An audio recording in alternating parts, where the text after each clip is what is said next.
September the 6th, 1955, 85 students in Oak Ridge were among the first in the country to integrate. But to this day, their stories have remained largely untold. Today on 10 News, we are sharing the secret in Scarboro. These students had varying experiences as they integrated Oak Ridge High School and Robertsville Junior High. Some were accepted, even thrived. Others kept to themselves, keeping their head down to stay out of trouble.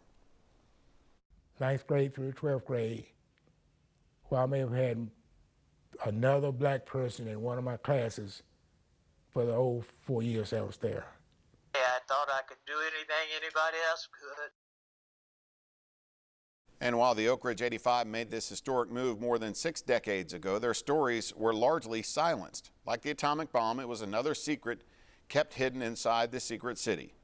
Here's Siobhan Thomas. Integration in Oak Ridge happened 65 years ago, but many of you may be hearing this story for the very first time. Now, Oak Ridge is known to be the secret city, but community members in Scarboro believe that this history should be well known.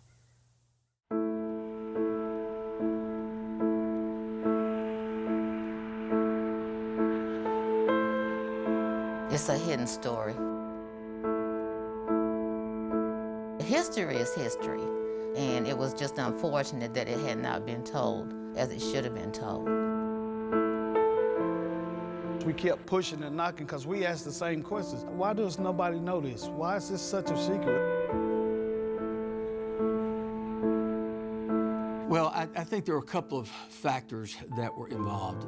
First of all, when it happened, Oak Ridge was not a city.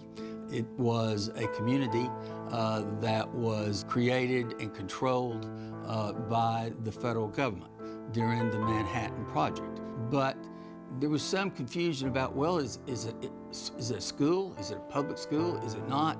And so I kind of think it got lost in the crush of events that soon followed in 1955 to 1956 with Little Rock, the Clinton 12, violence in the integration of other facilities across the South.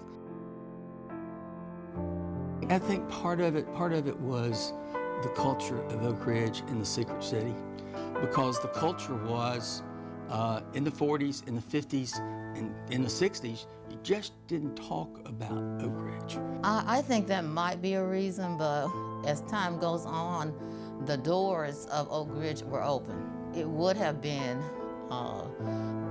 good to find out a little bit more about how integration transpired in Oak Ridge. I'm sad to say, if you look around the city and look in the museums and the monuments, you don't really see any of our present. Mistakes were made. It should have been more widely talked about for 40 years, 50 years. This is their time. This is their story. Again, it is long overdue in terms of them getting the recognition. They just were always patient and hoping that they get their day.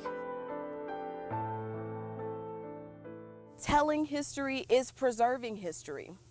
Only about 20 to 30 students of the Oak Ridge 85 are still living. If this story is not shared, many feel that it will die too.